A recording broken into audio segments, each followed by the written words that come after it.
c'est qui pose des questions? C'est moi, Thierry. Quels enseignements on peut tirer de cette épreuve de Vittel en vue des échéances à venir?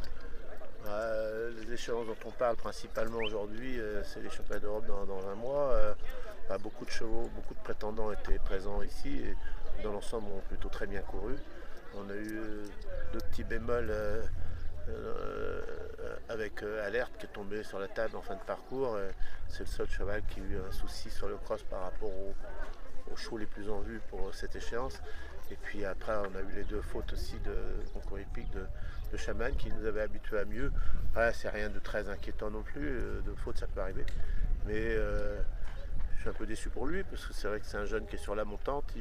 Il aurait pu être champion de France d'ailleurs, à la place de Nicolas s'il avait fait son sans faute. Comment ça s'explique techniquement? Parce qu'il y a eu beaucoup de sursis quand même. Ouais, le cheval, je sais pas, faut qu'on en débriefe avec lui. Il sort de piste. C'est vrai que je l'ai trouvé moins haut que d'habitude. En début de tour, il était un petit peu rasemote. Au milieu de parcours, il s'est ressaisi. Puis là, il a quand même, sur la première faute, il a un abord qui est pas. Voilà, qui est pas génial. Mais bon, 4 points, ça m'aurait suffi. Après, il a fait une petite faute de respect. Mais ça ne m'inquiète pas plus que ça non plus. Il n'y a pas de grosse remise en cause ce week-end? Ah non, il n'y a rien qui. Dans l'ensemble, les chevaux plutôt bien sautés. Alors c'est vrai qu'ici, on a fait une belle épreuve. Moi, j'aime beaucoup ce site. C'est vrai qu'on a eu beaucoup de mal à cause de la météo. On arrose. C'est sûr que c'est jamais assez, donc, mais on fait ce qu'on peut. Mais je crois que ça va devenir un fléau pour les années à venir, parce que cette météo, elle n'est pas faite pour galoper en plein été.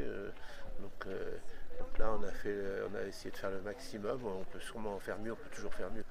Enfin, dans l'ensemble, ce qui était important pour moi, c'est de les voir hier soir et ce matin. Les chevaux, il n'y avait pas de boiteux. Et ça, c'est quand même un bon signe. À partir du moment où on n'a pas abîmé de chevaux, c'est ça le principal.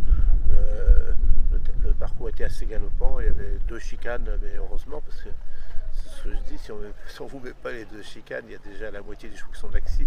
Donc il fallait quand même que le chrono compte un petit peu. Et il a compté un tout petit peu ce cross, mais le maxi était facile. Ce qui a permis aussi aux chevaux de ne pas se mettre dans le rouge au niveau du galop. Justement, quand le terrain n'est pas franchement idéal, c'est peut-être pas la peine d'aller trop vite. Non, mais on était à la vitesse habituelle. Et contrairement à certains cavaliers qui ont dit que c'était pas assez galopant, moi j'ai trouvé que c'était plutôt très galopant. Mais chaque année c'est galopant parce que les vitelles on est souvent à l'heure. La roulette c'est la même partout. On roule pareil à Saumur qu'à Pompadour. Et ici, le fait que le terrain soit léger, on va plus vite. Mais bon, on met de petits ralentisseurs à droite à gauche. Mais non, ce qui était important pour moi, c'est de prendre un bon travail. Ils ont fait un bon travail, pour certains, un bon travail bon dernier cross avant les championnats d'Europe. Voilà. Donc, comme je sais que tu vas me poser la question, la sélection, on la donnera après Aix-la-Chapelle. J'ai encore des choix à voir avec Aix-la-Chapelle. Et je dirais même plus, il y a encore en voir un en Angleterre la semaine d'après, qui s'appelle Gaspard Maxud. Gaspard Maxud. Voilà. Donc voilà, on attend déjà Aix-la-Chapelle pour faire le point et annoncer les heureux élus. D'accord. Eh bien, merci beaucoup. Voilà. Merci Thierry.